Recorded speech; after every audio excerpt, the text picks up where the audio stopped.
Eh bien, bonjour à toutes et tous. Je suis ravie d'être avec vous cet après-midi. Je suis ravie à double titre. D'abord parce que je suis consultante à l'APEC, membre de l'équipe internationale et que, ayant démarré ma carrière à l'étranger dans des environnements de recherche, en fait, depuis ce temps-là, j'accompagne des docteurs doctorants au quotidien dans leurs projets. Donc, international, docteur, doctorant, c'est une double satisfaction de vous voir. Alors, vous êtes à peu près 850 à vous être inscrits. Donc, bonjour à tous. Et puis, alors aujourd'hui, je suis accompagnée par 3 experts qui ont accepté, je les en remercie vivement, d'être avec nous pendant l'heure et demie qu'on va passer ensemble. Donc, on a avec nous Esma Alem, qui est responsable de l'axe international doctorat pour la Maison du doctorat de Paris-Saclay. Bonjour Esma. Bonjour. Euh, on a également Télé Denisman, qui est docteur, actuellement chercheuse, formatrice au laboratoire international, interdisciplinaire sur le doctorat au sein d'Adoc Talent Management, que j'espère beaucoup d'entre vous connaissent. Bonjour Yes. Télé. Bonjour.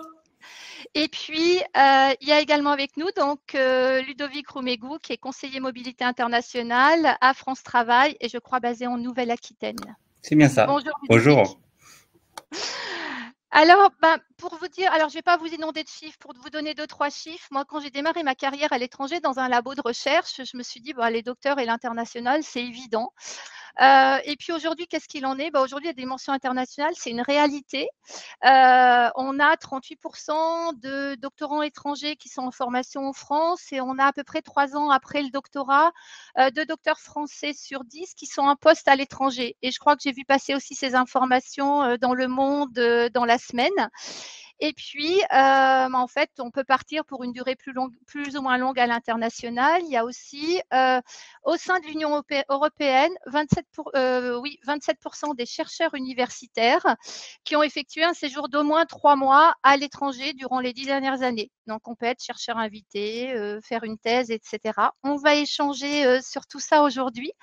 L'objectif, c'est de vous permettre en fait de faire le point, d'alimenter votre réflexion sur effectivement, j'ai envie de partir, à quoi est-ce qu'il faut que je pense, quelles sont les bonnes questions qu'il faut que je me pose, quelles sont les ressources, les aides, le soutien dont je peux bénéficier.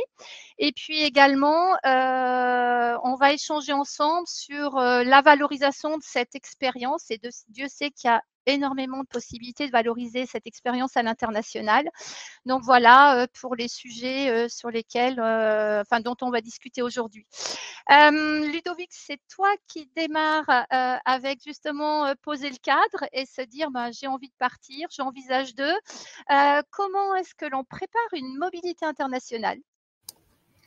Oui, bonjour Muriel, merci de me donner un petit peu ce temps pour vous aider en tout cas à préparer votre projet professionnel à l'étranger. Pour moi, un projet professionnel à l'étranger, c'est surtout un questionnement. Il est vraiment important en fait de se poser les bonnes questions avant de partir et même pendant votre projet pour avoir une meilleure réussite de votre projet de mobilité internationale. Moi, je dis souvent à la personne que j'accompagne, un projet de mobilité internationale, c'est pas un sprint, c'est un marathon. Ça prend du temps et plus vous prenez du temps pour le préparer en amont et plus il y aura de chances de réussir. Savoir que la mobilité internationale, c'est pas juste je vais trouver un travail étranger et puis je vais travailler dans un autre pays, mais vous allez aussi vivre dans cet autre pays. Donc il y a quand même tout ce côté aussi personnel à prendre en compte dans ce projet pour réussir au mieux ce projet à l'international. Et ça passe vraiment par une phase de questionnement qui doit être, en règle générale, si possible, en tout cas, dans le meilleur des cas, être fait en amont. Ça passe par une première question qui c'est, suis-je personnellement prêt à bouger à l'étranger? Voilà, parce qu'il y a quand même, faut être clair sur les raisons de votre départ, il faut avoir conscience que c'est un projet de vie, il faut accepter que c'est une vraie démarche, il faut voir ça vraiment dans une conduite de projet. C'est vraiment un projet où on essaye de mener à bien cet objectif. Donc, il faut essayer de voir aussi du côté de vos motivations professionnelles. Donc, ça peut être pour trouver un emploi, valoriser son profil, réaliser un plan de carrière, ça peut être pour acquérir ou valoriser une expérience déjà acquise, ça pour perfectionner, ça peut être pour apprendre une nouvelle langue, pour gagner plus d'argent aussi, pourquoi pas.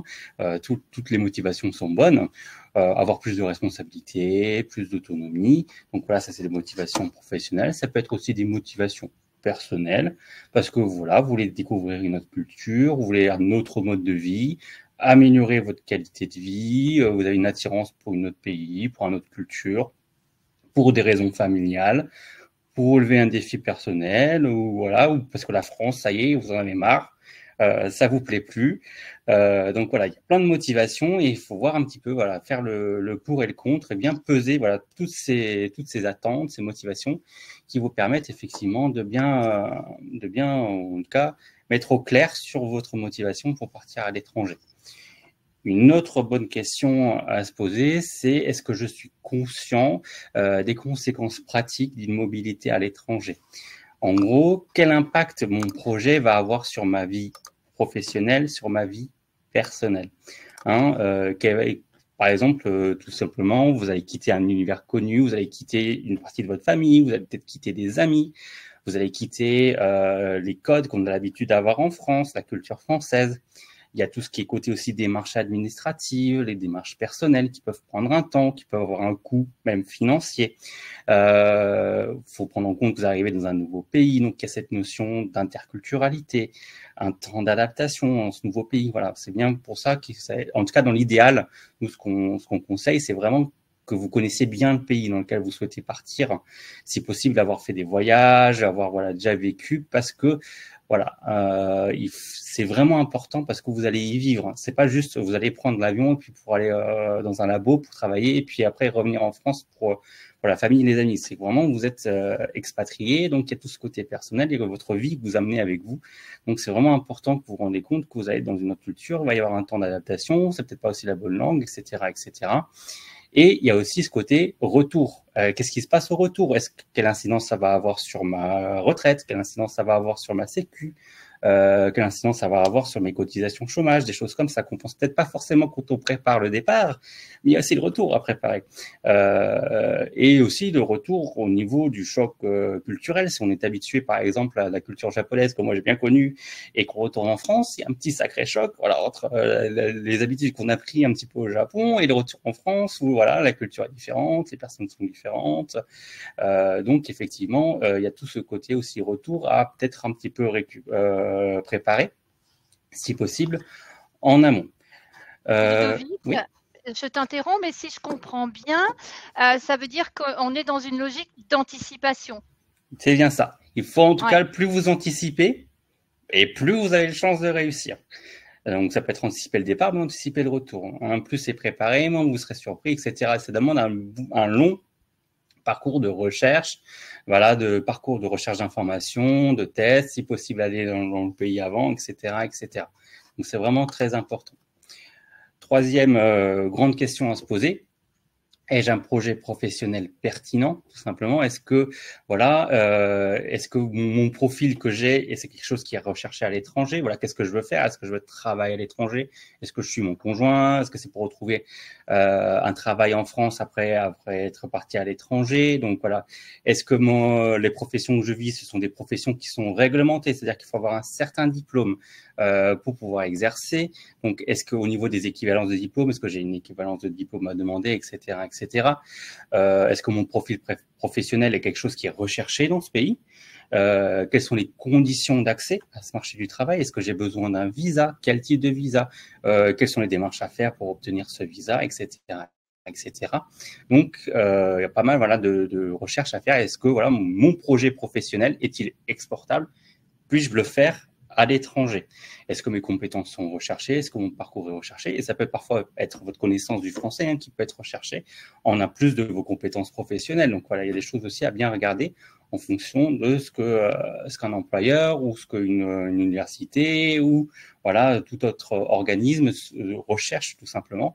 Donc pareil, toujours un bon travail de recherche et de questionnement pour savoir effectivement est-ce que voilà, les compétences que j'ai, qu'est-ce que je peux apporter au pays? Est-ce que c'est recherché? Quelle est ma plus-value par rapport, par exemple, sur un projet canadien? Quelle est ma plus-value en tant que Français par rapport à un Canadien qui fait la même chose que moi? Voilà, qu'est-ce que je peux apporter de plus, etc., etc.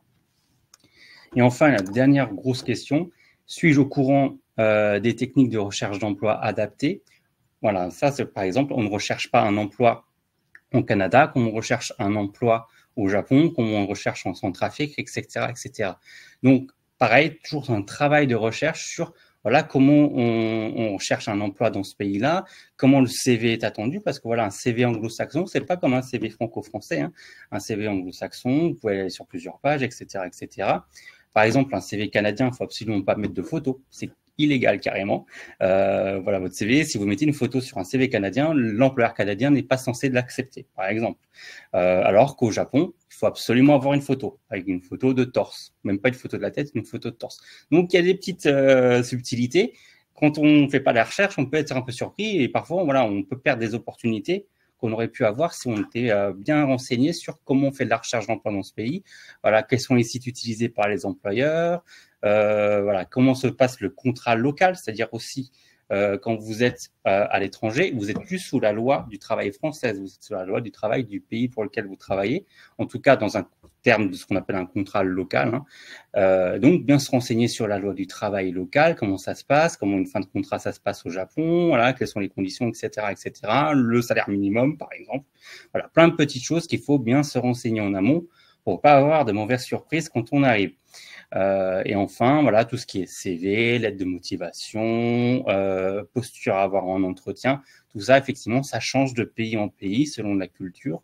Donc, c'est intéressant, voilà, soit de faire de la recherche par soi-même, soit d'être accompagné par un organisme spécialisé. Ça peut être nous, ça peut être l'APEC, ça peut être d'autres organismes, voilà, où on peut effectivement vous aider à faire tout ce programme, un petit peu ce parcours et ce projet de recherche pour que, voilà, vous ayez vraiment tous les outils et toutes les informations pour que voilà, vous puissiez sereinement faire ce marathon justement pour que vous puissiez réussir au mieux ce projet de partir à l'étranger.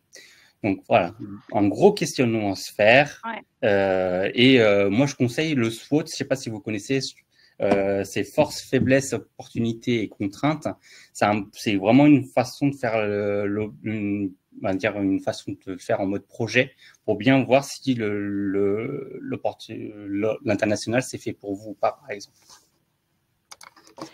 Ludovic, ça veut dire effectivement qu'il y a l'anticipation, que dans ce que tu es en train de nous expliquer, il y a aussi la nécessaire étude de marché, analyse. Il n'y a pas forcément un pays, parce que je vois passer des questions sur un pays, mais il peut y avoir plusieurs pays, un labo renommé qui fait de la recherche de pointe sur un sujet, etc. Et du coup, avant de te poser la question sur effectivement quels sont les relais, les ressources utiles, dire deux choses. D'abord, m'excuser auprès de mes deux charmantes collègues que j'ai oublié de présenter qui gèrent le chat, les questions, qui sont Guillemette Baudouin, qui est consultante relations institutionnelles et partenariats à l'APEC, et puis Claudine Pierron, qui a été à l'initiative de Cap Docteur depuis plusieurs années, qui est chef de projet chez nous. Dire aussi donc de bien utiliser l'onglet questions, je l'ai mis dans la conversation quand vous avez une question. Et puis par rapport à ce que va effectivement nous dire Ludovic par rapport aux lieux ressources, l'objectif c'est vraiment de vous permettre d'anticiper, de gagner en efficacité. On a mis aussi dans l'onglet apps, vous verrez les principaux liens qui vous sont utiles à l'issue de ce webinaire que vous allez pouvoir retrouver, donc pas d'inquiétude. Et Ludovic, excuse-moi de ce long échange, je te laisse poursuivre sur effectivement comment faire, où aller trouver des lieux ressources. J'ai bien entendu un France Travail, l'APEC. Et puis, si tu as des liens ou des sites que tu veux nous partager, nominativement, voilà. Et oui, ça, vous allez les retrouver normalement dans le chat. Mais je te laisse poursuivre. Alors effectivement, voilà, je vais vous présenter quelques liens utiles pour démarrer un petit peu cette recherche à l'international. Tout d'abord, le CV européen Europass, c'est un outil qui a été créé via EURES. EURES, c'est le réseau européen des services publics de l'emploi, dont France Travail fait partie en tant que service public français de l'emploi. Et donc, Europass, c'est un CV européen que vous pouvez créer sur le site dédié. Et c'est un CV qui s'auto-traduit en fait quand vous le mettez sur le site de recherche d'emploi européen qui s'appelle EURES, on le verra un petit peu plus tard. C'est un CV qui traduit vos compétences dans de nombreuses langues et qui permet effectivement déjà d'être vu par de nombreux employeurs, en tout cas en termes de l'Union européenne. Donc ça peut être pas mal, ça permet de voir aussi, voilà, moi je suis docteur en en astrophysique. Si vous n'êtes pas à l'aise avec l'anglais, ça permet de savoir effectivement comment on traduit le terme doctorat, les choses comme ça. On est vraiment sur le basique. Mais voilà, toutes les compétences que vous avez, vous pouvez les mettre en français sur le CV Europass et lui, il comprendra ce que vous voulez dire. Il les mettra en anglais, en norvégien, en italien, selon votre besoin. Autre site très utile, c'est le site Eniknarik. Eniknarik, c'est le réseau mondial. Je crois qu'il y a à peu près 80 pays environ, même plus. Je crois qui participent à ce site, et ça permet de faire de la reconnaissance des diplômes et qualifications dans de nombreux pays. Voilà, vous cherchez à faire un métier réglementé. Je pense par exemple la médecine. Vous voulez travailler dans la santé. La plupart des pays, c'est un métier réglementé. C'est-à-dire que vous ne pouvez pas travailler en tant que médecin au Canada, par exemple, sans avoir un diplôme de médecine canadien. Il existe quand même des passerelles qui vous permettent d'utiliser votre diplôme français et de le faire valoir au Canada. Mais comment on fait? Comment savoir où se trouver les infos? C'est sur ce site-là, Eniknarik, eniknarik.net, et vous cliquez sur le pays qui vous intéresse. Donc, si vous voulez, par exemple, faire reconnaître votre diplôme au Canada, vous allez sur Eniknarik Canada et vous aurez la procédure selon votre diplôme, si vous avez un master, si vous avez un doctorat, et il vous indiquera la procédure à suivre pour le faire reconnaître si besoin, donc en règle générale, si c'est un métier qui est réglementé. Ensuite, site très utile, que j'ai déjà dit même 3 fois, diplomatie.gouv.fr, c'est le site du ministère des Affaires étrangères qui a quand même de nombreuses informations sur l'expatriation, sur le retour en France, sur les données des pays, par exemple, voilà, qu'est-ce qui se passe au niveau des Français d'un pays, vraiment les actualités qui peuvent être intéressantes pour un Français, vous les avez sur diplomatie.gouv.fr.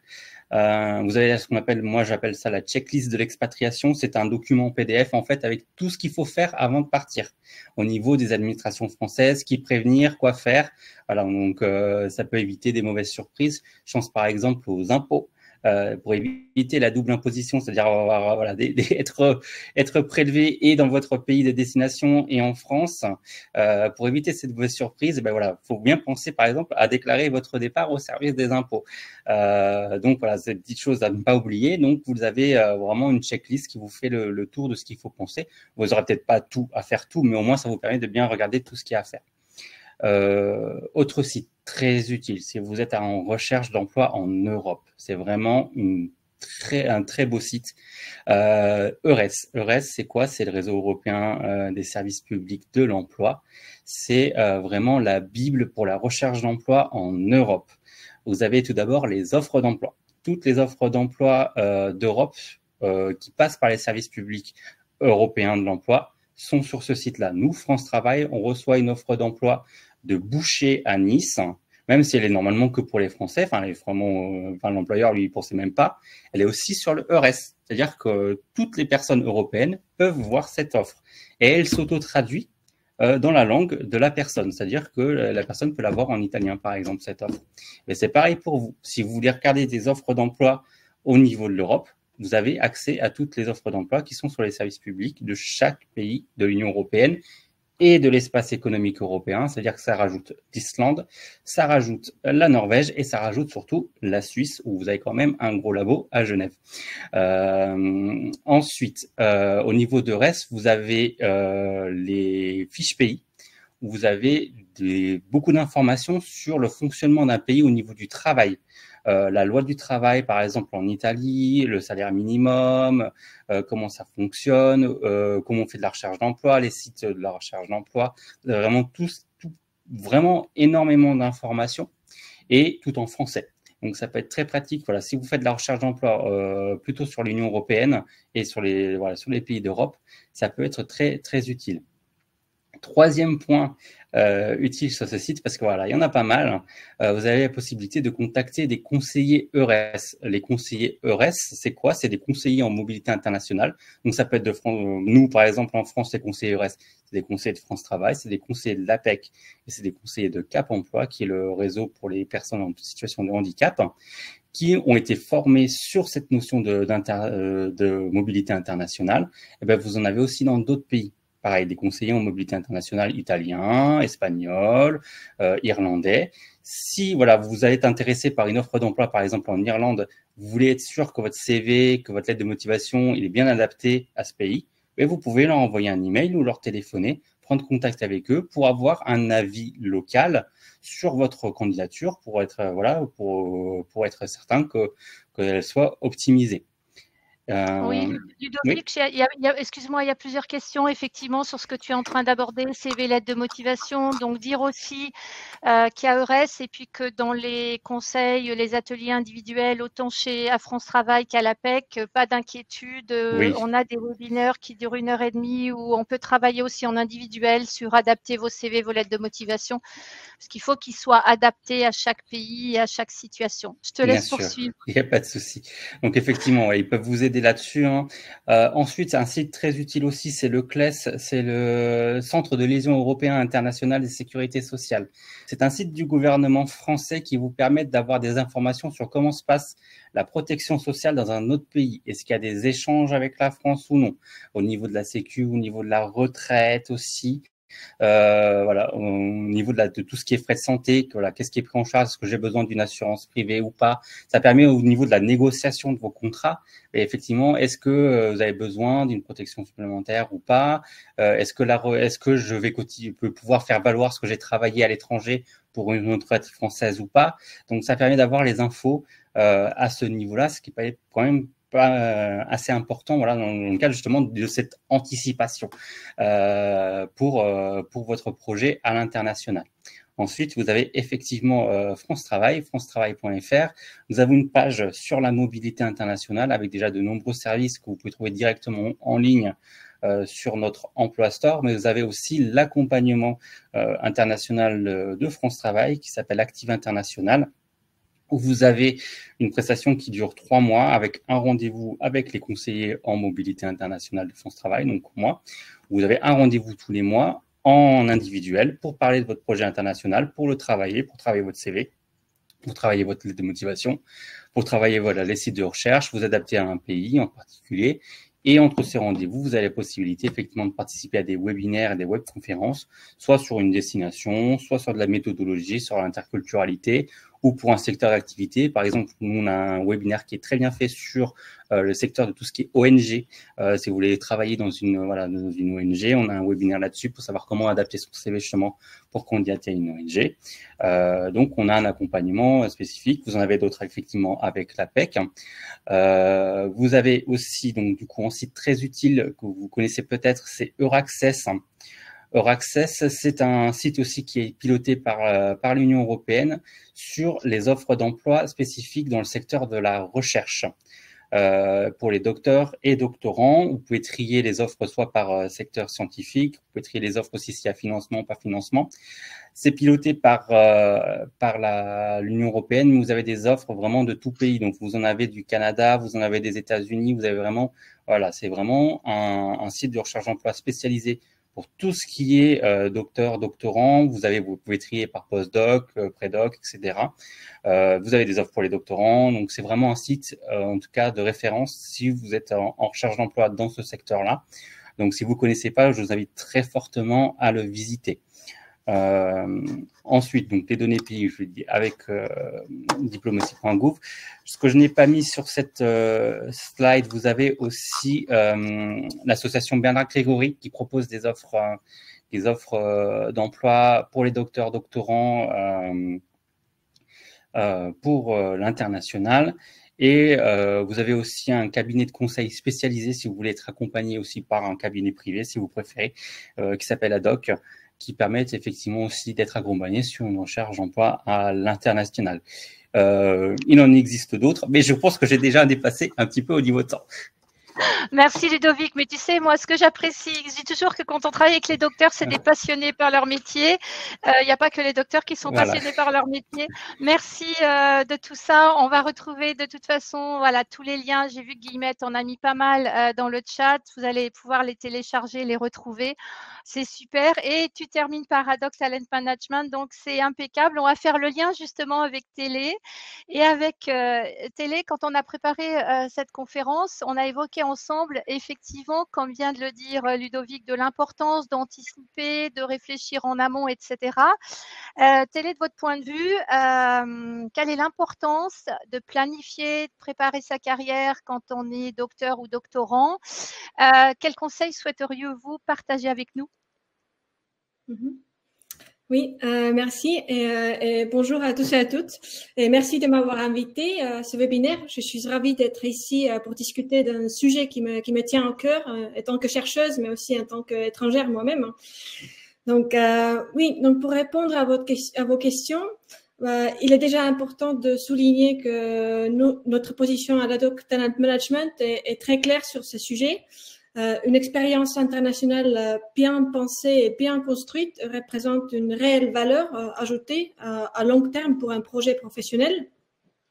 Donc ça, c'est quelque chose que nous observons dans le cadre de nos activités de recrutement pour des postes hors milieu académique, et car ça permet de démontrer aux clients que le candidat va avoir de la facilité à s'intégrer dans l'entreprise. Et le même constat est fait également sur la carrière dans le milieu académique. Donc, il y a quand même beaucoup d'études sur ces questions-là, et on constate en effet que la mobilité internationale a généralement un effet très positif sur l'acquisition de compétences et sur la progression des carrières. Et notamment pour les jeunes chercheurs en début de carrière, la mobilité est souvent considérée comme un facteur clé pour atteindre l'indépendance dans leur carrière académique. Et sur ce point, je voudrais aussi rajouter que la mobilité est aujourd'hui si importante qu'on parle même de mobilité forcée. J'ai vu qu'il y a sur le chat, il y avait une question sur cette question-là. Donc, la mobilité forcée signifie que les chercheurs sont mobiles parce qu'ils doivent l'être s'ils veulent poursuivre une carrière de chercheur. Et à l'inverse, la mobilité choisie, en anglais on dit chosen mobility, ça désigne la situation où chercheur choisit de se déplacer pour travailler au sein d'un réseau international avec une motivation positive et une attitude volontaire. Donc, vous voyez, il s'agit ici vraiment de perception de chercheurs sur la mobilité. Et il est aussi, sur ce point-là, il est intéressant aussi de savoir que selon une étude commanditée par l'Union européenne, c'est une étude More4, la France se situe parmi les pays où la mobilité dite forcée est la plus fortement ressentie parmi les chercheurs. Donc la France occupe la 8e place parmi les 25 pays étudiés, tandis que par exemple l'Allemagne est à 15e place et la Grande-Bretagne en dernière position du classement. Donc vous voyez, tout ça veut dire également qu'il ne faut pas prendre cette expérience internationale à la légère, mais qu'il est essentiel de vraiment intégrer dans un projet professionnel puisque ça peut avoir un rôle clé dans votre carrière. Excusez-moi Télé, il y avait une question ici qui dit est-ce qu'on est obligé de partir à l'étranger pour faire carrière, pour devenir chercheur? Quel est votre avis là-dessus? Est-ce qu'il y a une obligation ou il y a autant de parcours que de chercheurs et de motivation et de compétences? C'est une question vaste, hein, mais si on essaye de donner une réponse courte, j'en suis désolée. Oui. Ouais, justement, en fait, c'est sur ça que je voudrais justement parler pour répondre à vos prochaines questions. Du coup, comment bien l'intégrer aussi, cette mobilité internationale dans le projet professionnel. Alors, effectivement, il faut prendre en compte aussi votre institution et comment cette mobilité est perçue, en fait, par votre laboratoire et université. Donc, pour répondre assez rapidement, pour donner trois grands conseils sur ces questions. Donc, premier conseil que l'Ad-Hoc Talent Management, nous considérons vraiment que le projet professionnel se situe à l'intersection des motivations, c'est-à-dire ce qu'on veut faire, puis des compétences, ce qu'on est capable de faire et des possibilités du marché du travail. Donc, pour nous, pour les docteurs qui souhaitent partir à l'étranger, la question à se poser est la suivante, c'est-à-dire quel pays et quel laboratoire serait le mieux adapté pour m'aider à réaliser mon projet professionnel. Donc concrètement, Le premier conseil, c'est de penser dès maintenant à votre retour après une expérience internationale. C'est un peu ce qu'il a déjà dit un peu Ludovic aussi. Donc, c'est vraiment des conseils qui suivent une logique de rétro-planning. Donc, du point de vue de compétences et de réseau, il va falloir réfléchir à le retour, mais aussi du point de vue de plan institutionnel. Et surtout, si vous souhaitez continuer votre carrière dans l'enseignement supérieur et la recherche. Et notamment, il faudra vous assurer que l'institution, comme je viens de dire, que vous quittez, valorise réellement l'expérience internationale. En fait, plusieurs études scientifiques sur la mobilité internationale démontrent que la reconnaissance institutionnelle de la mobilité est un critère déterminant pour la promotion et le recrutement. Donc, on le veuille ou pas, voilà, c'est la réalité aujourd'hui. Donc, ça vaudra le coup pour vous d'observer aussi pour voir si dans votre institution actuelle, ces expériences, voilà, sont clairement valorisées ou pas. Et si besoin, il faut alors établir des contacts avec une institution dans laquelle vous êtes sûr de pouvoir pleinement valoriser votre expérience à l'étranger une fois revenu en France.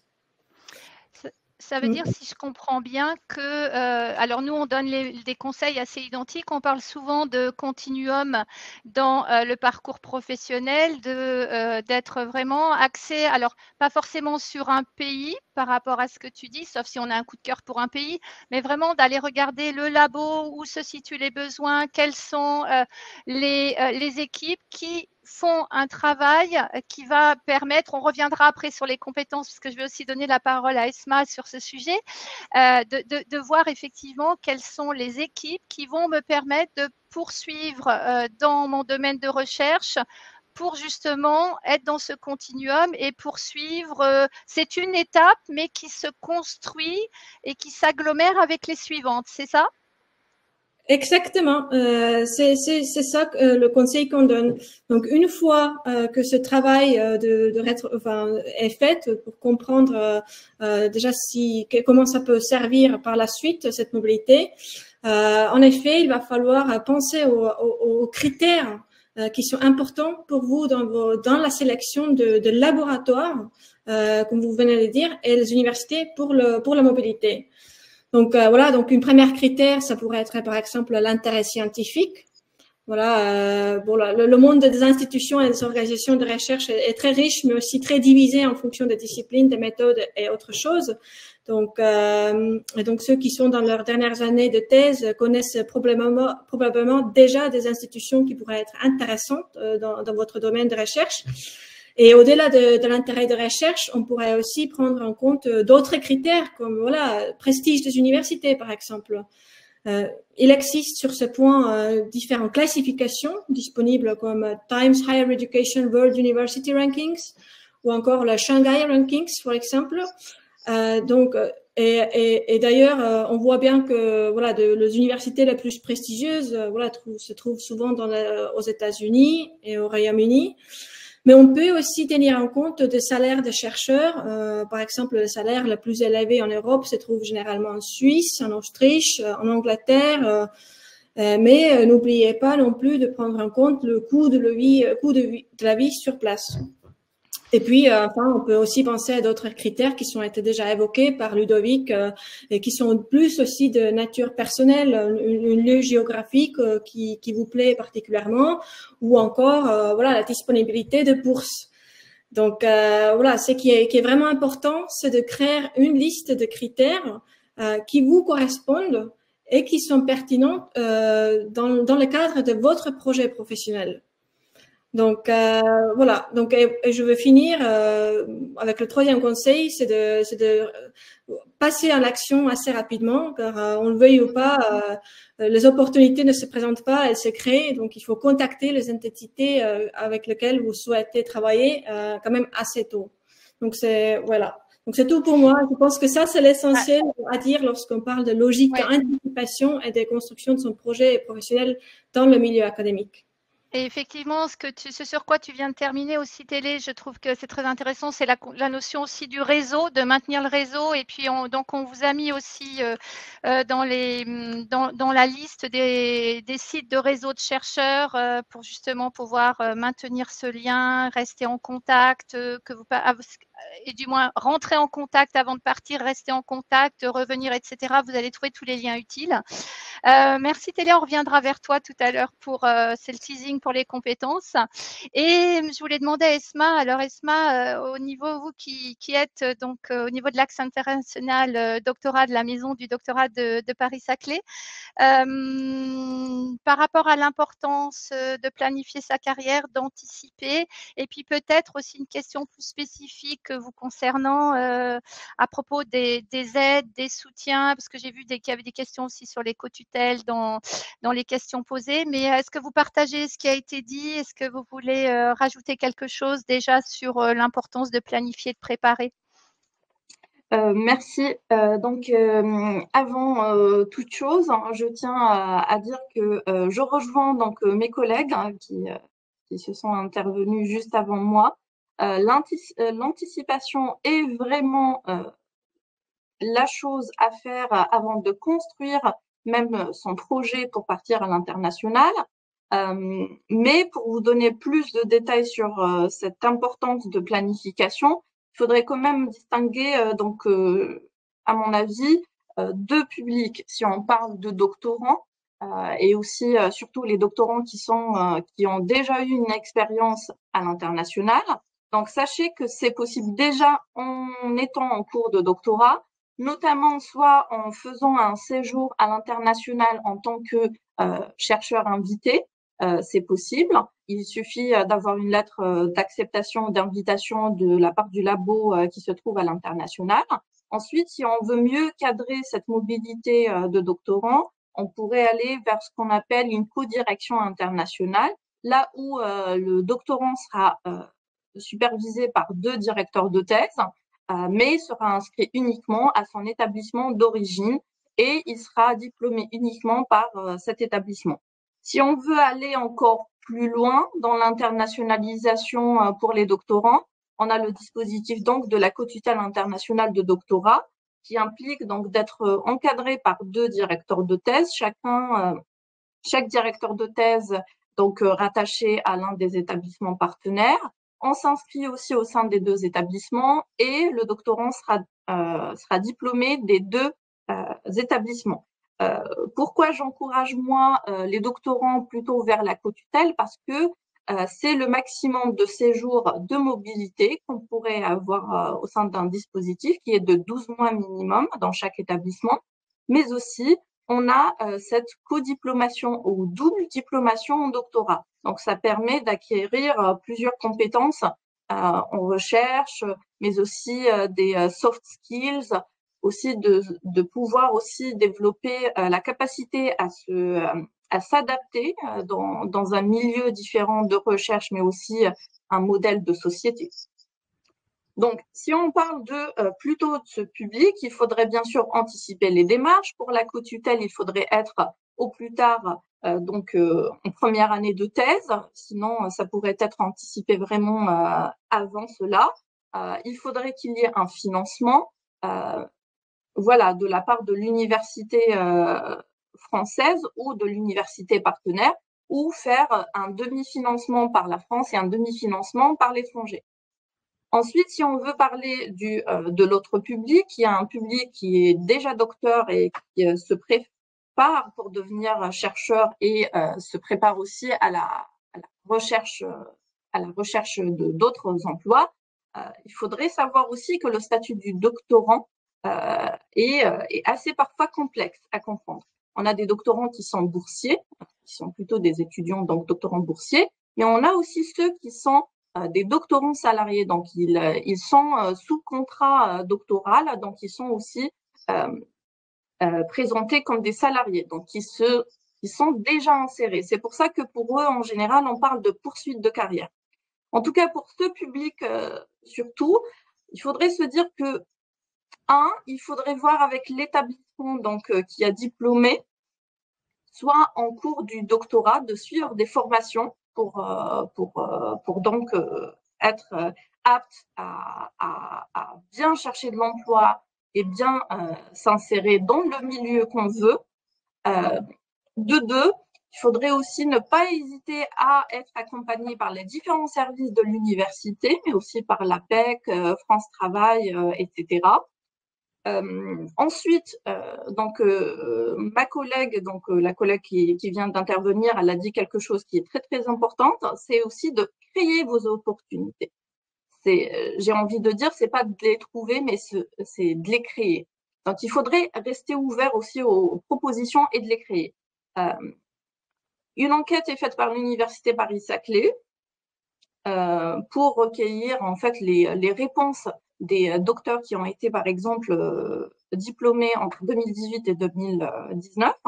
Donc, on voit bien clairement dans les réponses, en tout cas des personnes qui sont déjà à l'étranger et qui ont un emploi à l'étranger, que la première possibilité a été créée, on va dire, grâce au réseau. Donc, le réseau académique qui est très, très important. Donc, il faudrait vraiment faire un effort dans cette partie, aller aux conférences, aller à la rencontre des spécialistes, des chercheurs dans votre domaine. Ensuite, donc, c'est ça qui a permis de créer en fait directement un lien avec ces chercheurs. Et donc, ces chercheurs-là pourront vous proposer des postdocs qui sont dans leurs universités. Ensuite, Esma, excusez-moi, je vous coupe parce qu'il y a une question technique sur les postdocs. Alors, je ne sais pas si vous avez la réponse ou vers qui on peut renvoyer cette interlocutrice qui a mis sa question dans le chat, mais elle demandait s'il y a un délai à respecter après la soutenance pour mettre en place une mobilité internationale dans le cadre de la recherche. Elle ajoute souvent les postdocs exigent d'avoir soutenu moins de 5 ans à partir de la prise de poste. Alors moi, j'aurais envie comme ça de dire que effectivement, selon les prérequis des différentes institutions, si on n'est pas dans les prérequis, ça peut poser problème. Mais est-ce que vous avez une réponse ou vers quel relais on peut envoyer cette personne pour cette question qui est plus technique? Oui, bien sûr. Moi, l'interlocuteur vraiment qui saura répondre à cette question, c'est celui qui propose le postdoc. C'est-à-dire, donc c'est l'établissement qui propose cela. Donc, que ça soit au Canada, en France même ou ailleurs, il faudrait voir les conditions de recrutement de postdoc. C'est vrai que pour certains établissements, c'est ce qu'ils demandent. Parce qu'ils supposent qu'il ne faudrait pas qu'il y ait un creux entre la soutenance et donc un contrat de postdoc. Oui, ça veut dire que là, on est dans l'analyse de l'offre de postdoc comme d'une offre d'emploi classique et qu'il faut respecter les prérequis offre par offre. Très bien. Je n'étais pas sûre de ma réponse, donc je vous remercie. Je vous laisse poursuivre. Merci beaucoup. Donc voilà, aussi en deuxième solution ou en deuxième aussi source de possibilités, on note qu'il y a les sites des différents établissements. Donc ça, c'est vraiment votre deuxième source. Il faudrait aller vers le site des établissements, par exemple l'Université de Sherbrooke, de Munich, etc. Ils publient tout le temps donc les offres de postdoc sur leur site avec les conditions donc d'accès à ce postdoc, le niveau de rémunération, etc. Ensuite, aussi, faites attention à votre compte LinkedIn. Franchement, c'est une porte qui s'ouvre, donc ne la refermez pas du tout. Mettez à jour votre profil LinkedIn, ajoutez des personnes qui font partie de votre réseau, mais aussi vous pouvez aussi ajouter toutes les personnes qui sont expertes dans votre domaine de recherche. Donc voilà, ce sont quelques conseils. Je pourrais aussi vous redire, mais jamais assez. Euraccess, vous pouvez y accéder aussi en faisant un filtre, de mettre First Stage Researcher. Ici, donc vous allez avoir que les offres de postdoc. Aussi, vous pouvez vous joindre à l'Association nationale des docteurs. Cela va vous apporter un vrai accompagnement. Aussi tous les forums, n'hésitez pas du tout. Surtout aussi, il y a le forum de PhD Talent Career Fair où il y a des entreprises privées comme du public qui vient vous proposer soit des contrats de travail dans le public au milieu de l'entreprise, soit des post-docs. Donc, pour cette année, ça sera plutôt en novembre prochain. Ensuite, il y a aussi ce qui est le site de Nature Careers, des organisations aussi non gouvernementales, par exemple en biologie, l'ARC, FRM, etc. Aussi, il ne faudrait pas du tout vous fermer les portes. Bien sûr, il y a un grand nombre de doctorants, de docteurs qui souhaitent être en postdoc, mais c'est possible aussi d'avoir un emploi au sein des entreprises. Ça, ce n'est pas du tout négligeable. Par exemple, vous avez Safran, Thales, Orange, etc., qui sont des entreprises qui recrutent des docteurs. Donc, le conseil aussi sur ça que je pourrais vous donner, faites vraiment attention à votre CV, lettre de motivation. Il existe au sein des établissements, mais aussi l'APEC le propose et plusieurs organismes le proposent, ce sont les ateliers CV et lettres de motivation. Un CV qui est destiné au milieu académique n'est pas le même qu'un CV destiné au milieu de l'entreprise. Donc, essayez aussi de vous familiariser dès que possible avec les codes de chaque milieu. Ensuite, je rejoins aussi donc mon collègue sur la partie visa et démarches administratives. Pour nous, la source vraiment, c'est le site du ministère où vous pouvez savoir quelle zone est recommandée, quelle zone est peut-être à risque, qu'est-ce qui se passe dans ce pays au niveau de la recherche, quelles sont les actualités sur les relations donc françaises avec ce pays. Aussi, avant votre départ, n'oubliez pas de vous inscrire sur le portail d'Ariane du ministère. Comme ça, vous serez alerté s'il se passe quoi que ce soit dans le pays d'accueil. Donc voilà, et n'hésitez pas du tout à poser aussi vos questions pour savoir quelles sont aussi les règles d'accueil dans ce pays. Si je pourrais aller un peu plus vite sur le support institutionnel qu'on propose en général. Donc, dans le cadre, par exemple, d'un doctorant en co-tutelle, on a à Paris-Saclay un programme qui s'appelle ADI qui finance les co-tutelles. Donc, on finance les séjours qui sont passés en France et l'établissement partenaire financera les séjours qui seront passés à l'international. Vous avez aussi tout ce qui est alliance et partenariat de votre établissement avec d'autres établissements. Généralement, vos établissements proposent des cartes des partenariats, donc n'hésitez pas à les consulter. Parfois, il y a des échanges de mobilité pour les postdocs, pour les doctorants. En termes aussi toujours sur le financier, il y a aussi par exemple les bourses pour partir à l'international de Fulbright avec donc la commission franco-américaine. Vous pouvez aussi vous renseigner auprès de vos écoles doctorales, des services de relations internationales. Il faudrait savoir aussi que déjà pendant normalement votre formation doctorale, vous avez été confronté à aussi ces recommandations de la part des chercheurs ou même des services administratifs d'effectuer votre mobilité. Il y a aussi une formation qui favorise la mobilité et aussi de trouver un emploi adéquat à votre besoin et adéquat surtout à votre spécialité et à vos recherches. L'accompagnement administratif, donc dans chaque établissement, vous avez un accompagnement administratif, même pour les démarches de visa. Donc, n'hésitez pas du tout à contacter l'établissement d'accueil pour les questions même du logement, de la vie associative, des visas, des assurances.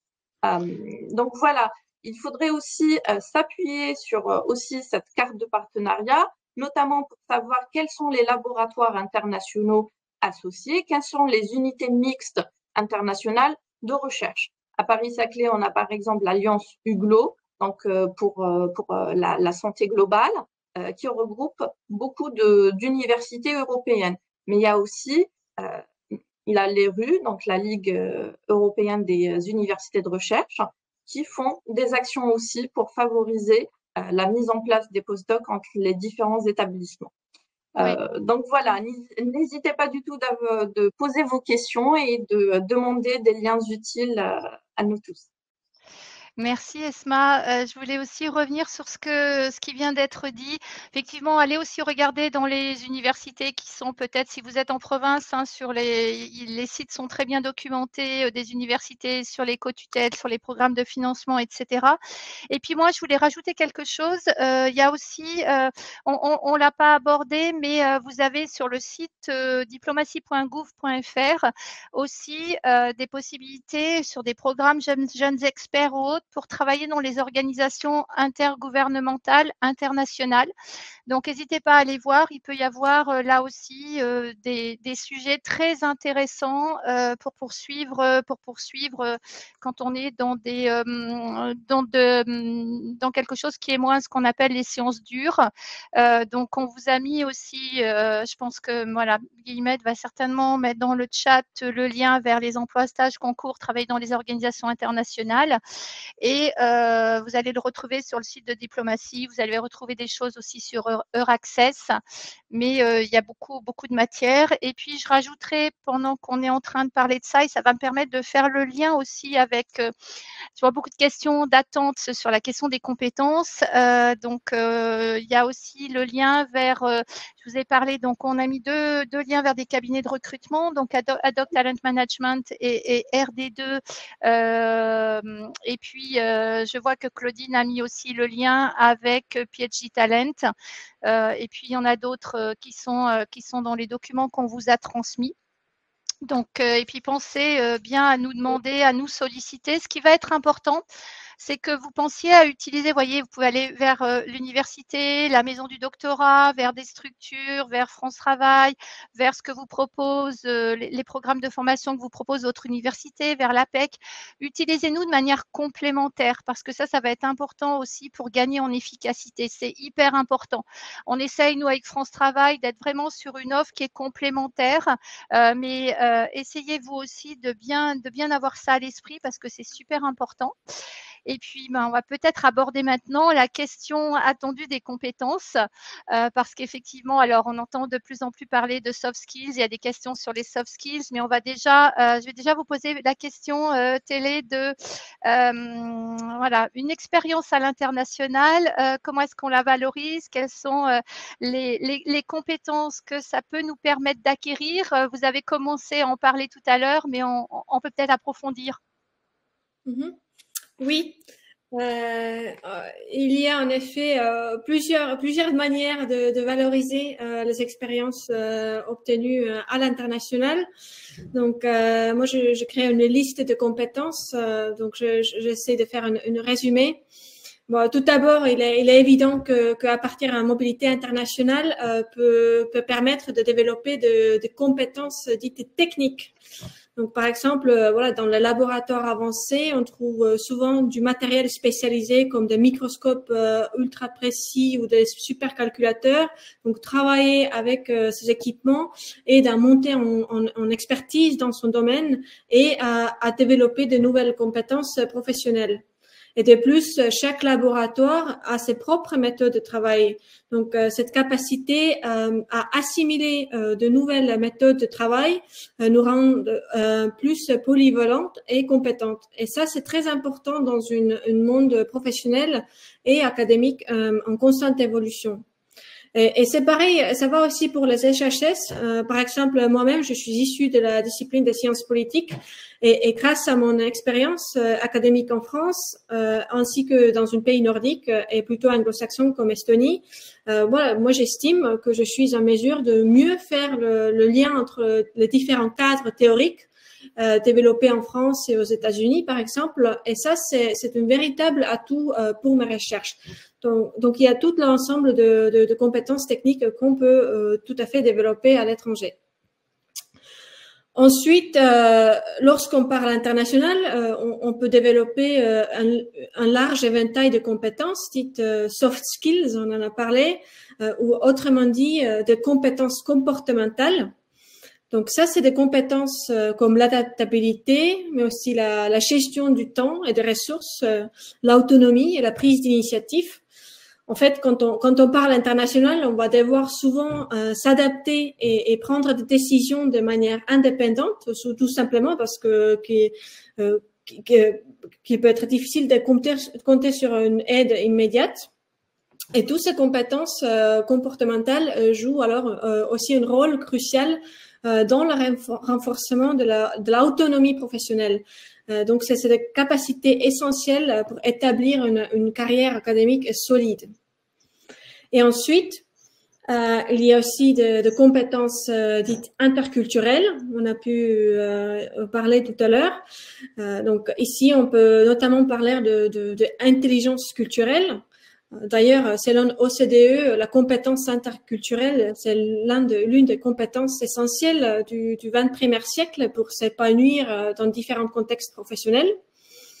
Et pour dire vite, voilà, intelligence culturelle, ça s'implique de reconnaître que notre propre socialisation culturelle, c'est-à-dire notre façon d'interagir avec le monde, est spécifique à un contexte ou un pays donné. Et donc, il existe d'autres socialisations culturelles et d'autres manières de penser et d'agir. Donc, ça demande une certaine réflexivité personnelle pour acquérir cette capacité.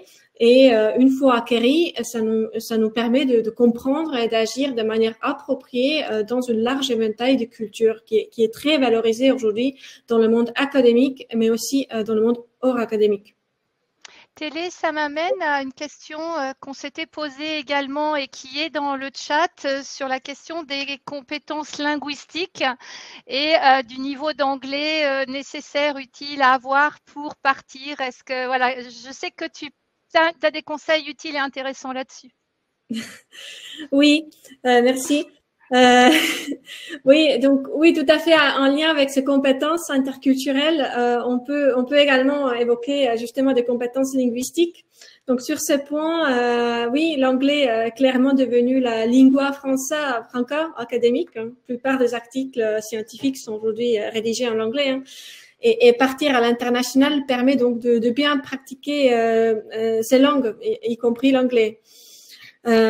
Moi, je veux dire que, étant étrangère moi-même, je pense qu'il ne faut pas trop s'inquiéter sur ce sujet. Je sais que des Français qui ont tendance à s'inquiéter, mais je veux dire que le monde académique est quand même plutôt internationalisé aujourd'hui et ouvert sur cette question. Et il est tout à fait normal qu'en venant de France, vous ne parlez pas parfaitement l'anglais ou allemand, puisque vous êtes né ou vous avez vécu vous êtes vécu en France et ne pas en Angleterre ou en Allemagne. Donc, en règle générale, il faut juste se jeter à l'eau et ça va le faire. Donc, il ne faut pas trop s'inquiéter. Et je sais que, par exemple, quand je suis arrivée dans mon laboratoire actuel, à la Doctorate Management, nous étions plusieurs d'être des étrangers et c'était une question que nous avons évoquée plusieurs fois lors de nos réunions notamment aussi pour rappeler aux autres pour qu'ils parlent plus lentement ou par exemple leur rappeler aussi d'utiliser moins de acronymes par exemple. Donc il faut aussi d'être actif et de dire aux autres aussi que voilà, on a des limites, mais être toujours dans une logique d'apprentissage par rapport à ça. Ça veut dire qu'il faut oser et les gens apprécient qu'on se lance et que l'on parle anglais. Et il y a quand même, moi j'observe beaucoup de termes qui sont anglophones, même quand on parle en français dans le monde de la recherche. Est-ce que vous confirmez ? Oui, tout à fait. C'est comme ça. Il faut oser, il faut y aller. Sans ça, on n'y arrive pas. C'est comme ça. Voilà. Et puis il faut dire aussi que le multilinguisme, cette capacité de parler plusieurs langues, ça constitue quand même carrément une passerelle vers de nombreuses activités, comme la rédaction des articles, aussi intervention lors des conférences, demande de financement. Ça va servir aussi pour la proposition de travail, mais aussi la collaboration internationale. Donc voilà, il est très clair que les compétences linguistiques sont essentielles dans le milieu académique actuel et partir à l'étranger, ça vous permettrait de développer ces compétences-là. Alors, il y a des questions aussi sur l'entreprise privée. Là, on est en train de parler du milieu académique, mais si on aborde la question des compétences, est-ce qu'il y a une différence entre l'académique, autant sur l'interculturel et le secteur privé, autant sur l'interculturel que sur les compétences métiers ou les compétences transférables? Vous en pensez quoi, Télé? Oui, non, en fait, je pense pas qu'il y a beaucoup de différences quand on parle de compétences enfin, techniques, aussi de soft skills et aussi de compétences ou d'intelligence culturelle.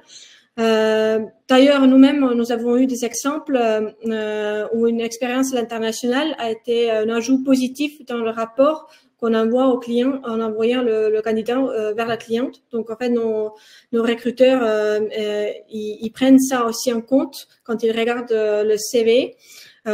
Voilà, par exemple, je vous donne un exemple. Actuellement, nous avons une mission pour le poste dans une entreprise qui travaille dans le domaine de la recherche en écologie chimique. Et le client a choisi une candidate à l'étranger. Il s'est demandé, le client, il a demandé si cette personne qui était choisie, elle va pouvoir quand même s'intégrer dans l'entreprise puisque c'était une personne qui venait de l'étranger. Et quand il a vu que cette personne, elle est à l'étranger et qu'elle est partie pour faire aussi une postdoc aux États-Unis, il a été convaincu de sa capacité de s'intégrer plus facilement. Donc, ça rajoute vraiment quelque chose de plus sur le CV.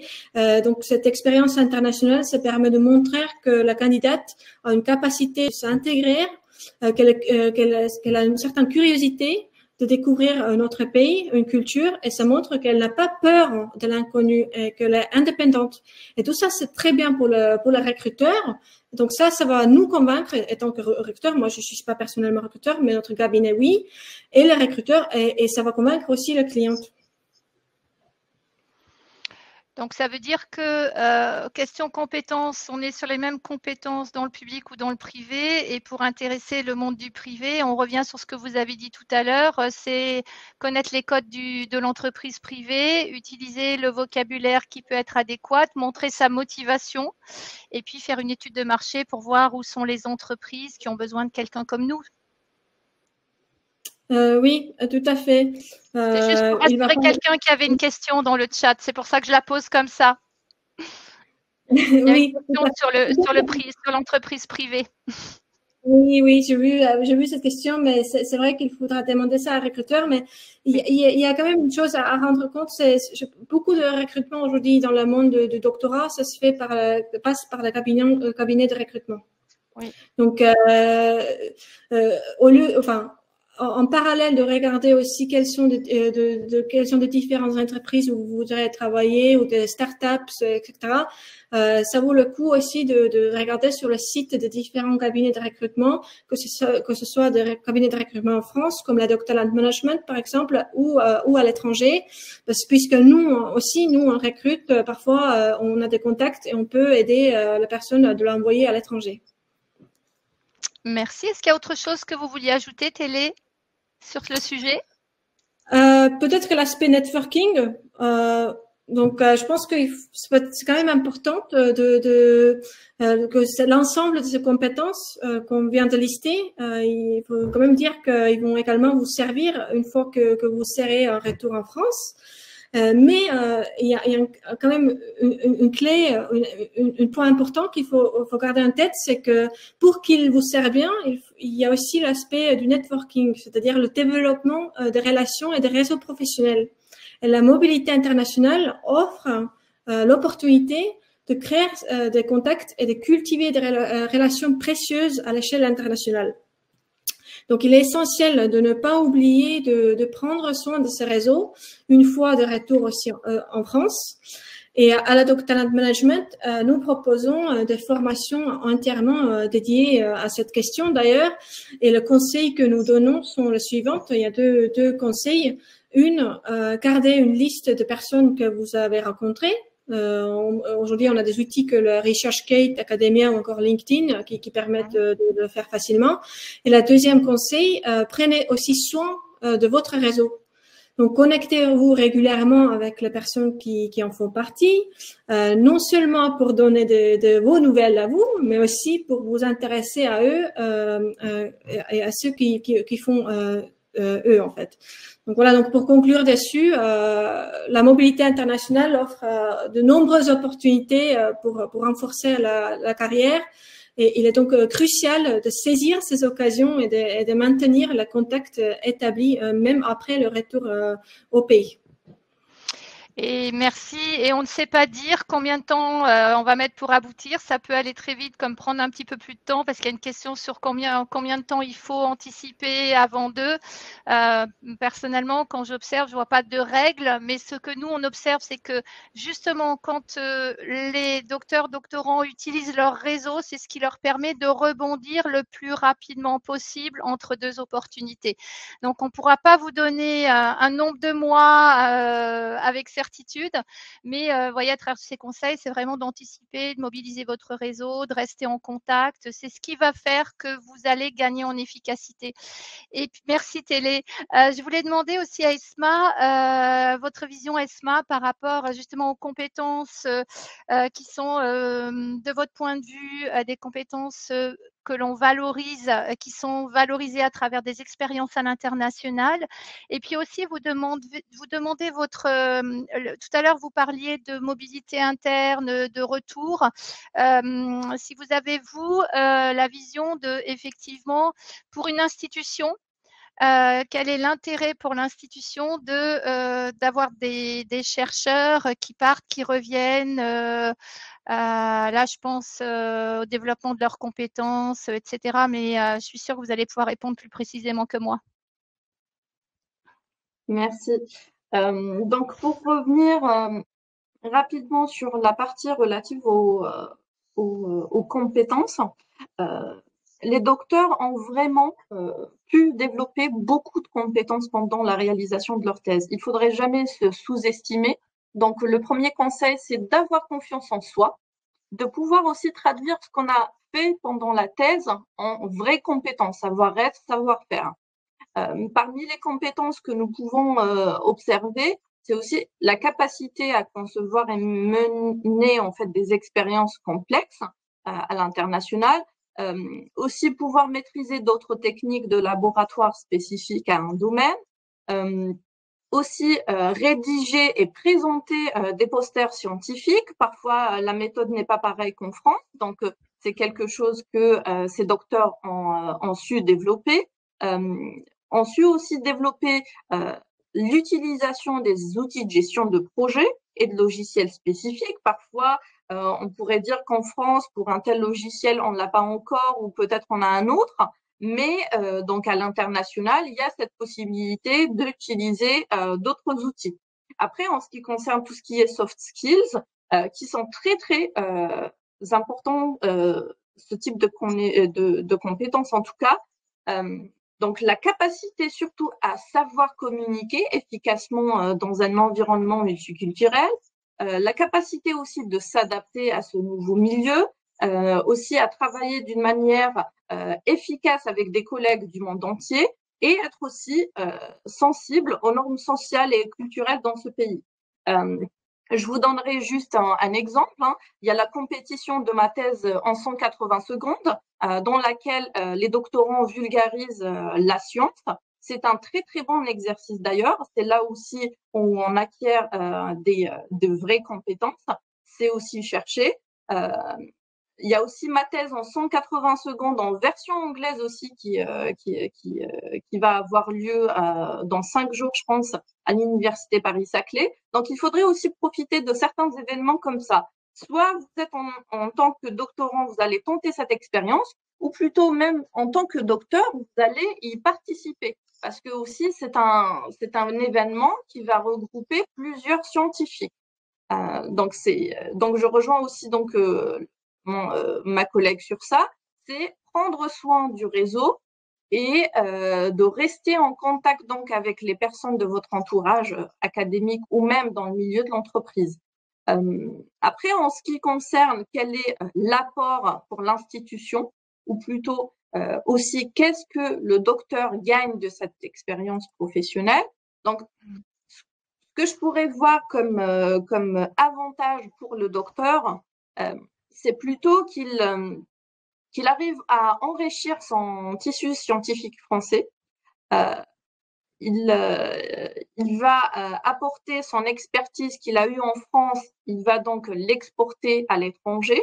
Donc, il va aussi construire une bonne base pour la collaboration de la recherche entre le pays qui l'a accueilli et le pays d'origine en France.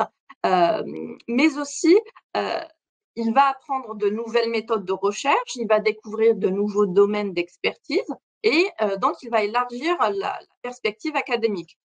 Cette mobilité internationale, elle a aussi permis, en tout cas aux chercheurs, c'est sûr, d'avoir plus de contacts. En France, on pourrait avoir des contacts, mais le contact physique est aussi très, très important. Donc, tous ces liens établis avec les chercheurs français à l'étranger peuvent aussi conduire à des partenariats entre eux-mêmes, entre leurs labos, mais aussi à plus grandes échelles. C'est là où je vais revenir sur le gain pour l'institution. En tout cas, pour nous, par exemple, Paris-Saclay, le fait qu'un chercheur ou un docteur vienne de l'international, il va nous apporter des connaissances nouvelles, tant que sur la recherche que sur les régimes d'enseignement supérieur qui sont dans ce pays-là. Et donc, on aura une meilleure idée sur le fonctionnement de l'enseignement supérieur dans le pays. Il va aussi nous permettre de trouver de vrais contacts pour lancer des partenariats.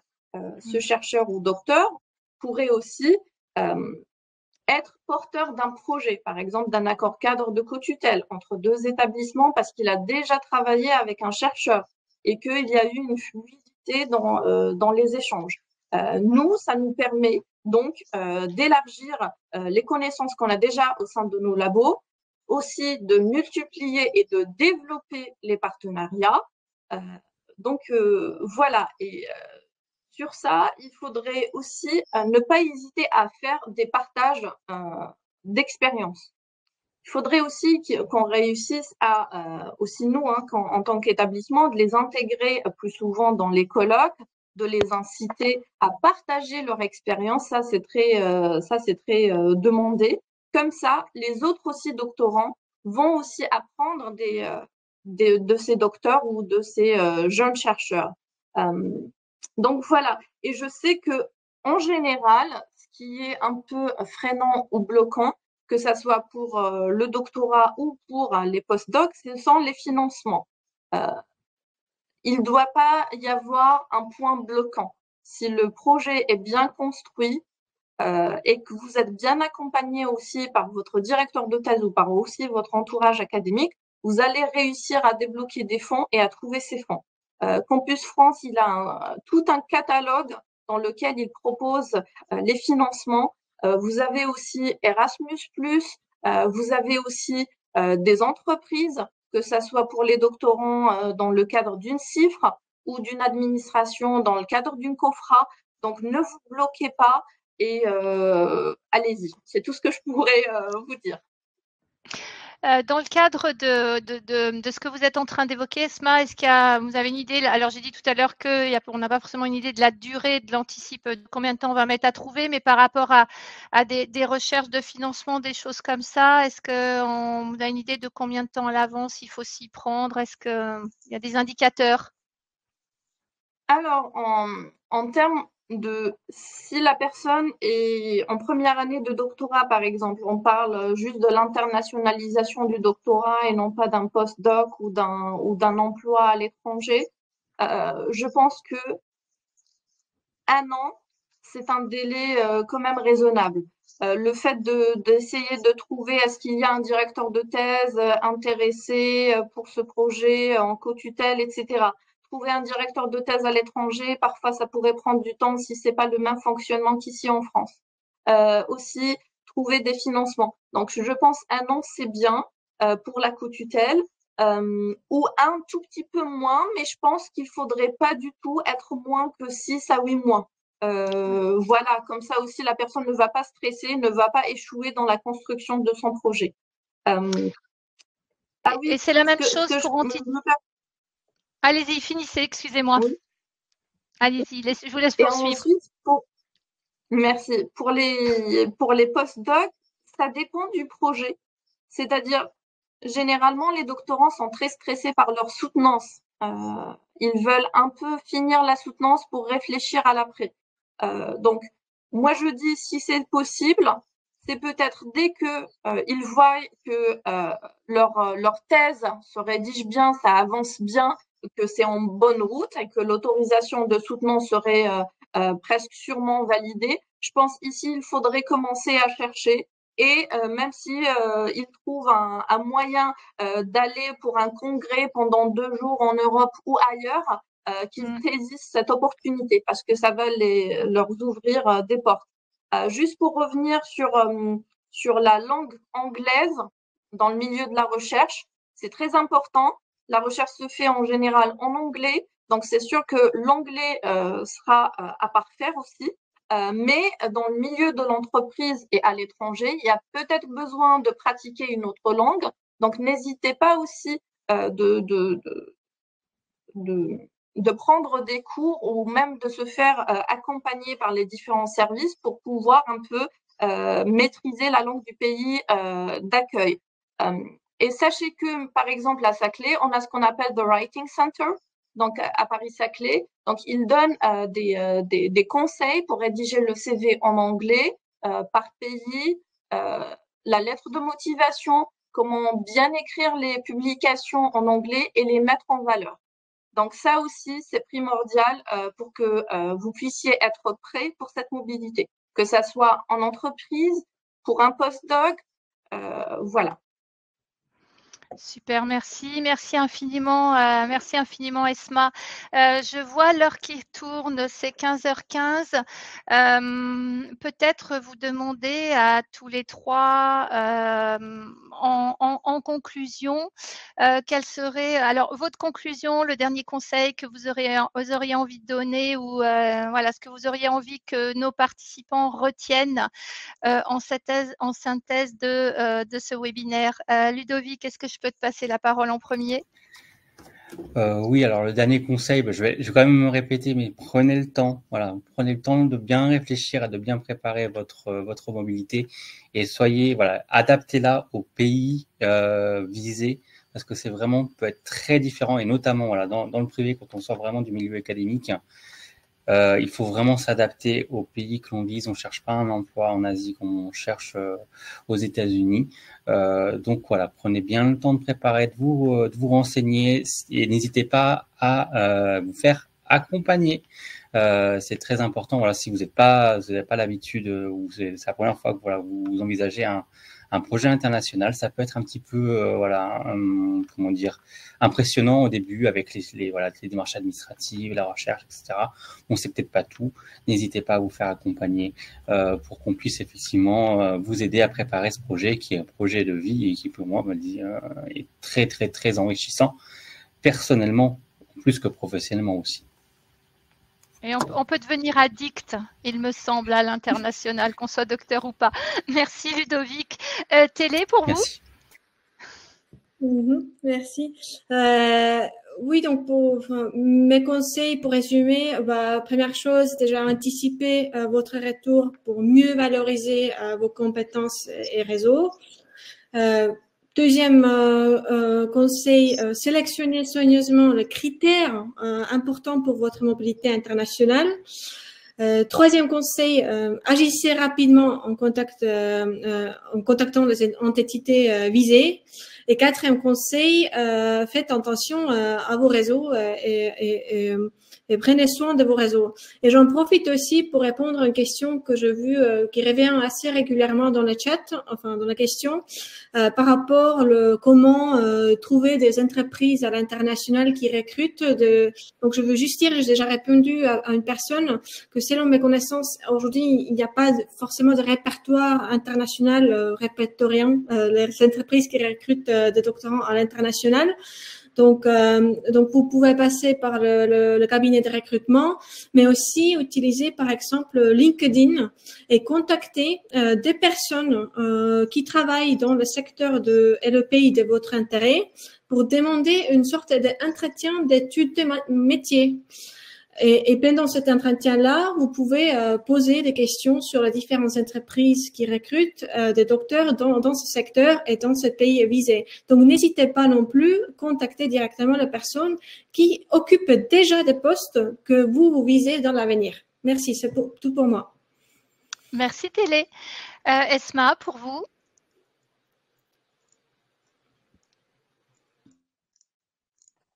Oui, alors, donc, pour moi, c'est rejoindre aussi les avis qui ont été donnés. Anticiper, bien choisir le pays d'accueil. Qu'est-ce que ce projet va vraiment vous offrir? Ensuite, faire toutes les démarches une par une et bien planifier. Voilà, et surtout préparer aussi votre retour comme vous avez préparé votre départ. Merci Voilà. Esma. Merci beaucoup. Alors, je ne vais pas être très originale, mais effectivement, j'avais aussi noté l'anticipation, de bien réfléchir à son projet, de se documenter, de vraiment ne pas hésiter à utiliser votre réseau. Vous savez l'utiliser quand il s'agit de vos projets, de monter, de collaborer avec d'autres équipes. Mettez-le à votre service également. Et puis, il y a quelque chose que j'aurais envie de vous dire aussi en conclusion, c'est soyez curieux, parce qu'en plus, la curiosité, c'est une compétence que vous avez tous, qui est la première des compétences que moi, je recherche chez un chercheur, entre guillemets, mais n'hésitez pas à vous documenter et surtout, dernier point, faites un plan d'action. Organisez vos démarches, hiérarchisez-les. Notez bien ce que vous avez besoin de clarifier, qui peut vous aider, à quel moment organiser tout ça. On a parlé tout à l'heure du rétro-planning. Donc, ça, c'est super important. Et puis, vous avez des ressources. On reste bien évidemment à votre disposition.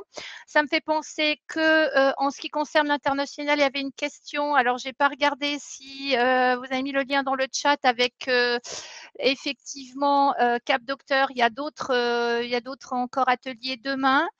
Et puis vous dire que il y a aussi, on organise régulièrement des semaines internationales à l'APEC où on aborde ces différents sujets également. Donc n'hésitez pas à les regarder. C'est dans l'application. On va essayer de vous mettre ça aussi dans le chat. C'est à peu près 21. Je pense qu'on a fait le tour. Me semble que oui. Après, sur les questions plus précises, il va falloir effectivement les poser. Voyez, j'ai vu que Ludovic, tu as répondu sur des choses en lien avec effectivement le chômage, des choses de ce type, les visas. Vous avez eu quelques relais. Allez vraiment voir les sites qu'on vous a recommandés. En tout cas, merci d'être aussi nombreux à nous avoir accompagnés cet après-midi. Et puis, plein de bonnes choses pour vos démarches. Et puis, au-delà de tout ça, c'est une formidable opportunité que de partir à l'international. Et moi, personnellement, je trouve que c'est plutôt chouette. Après, on a des connaissances et des amis dans le monde entier et ça aide professionnellement, croyez-moi. Bonne fin d'après-midi à tous. Au revoir. Merci. Au revoir. Merci. Au revoir. Au revoir.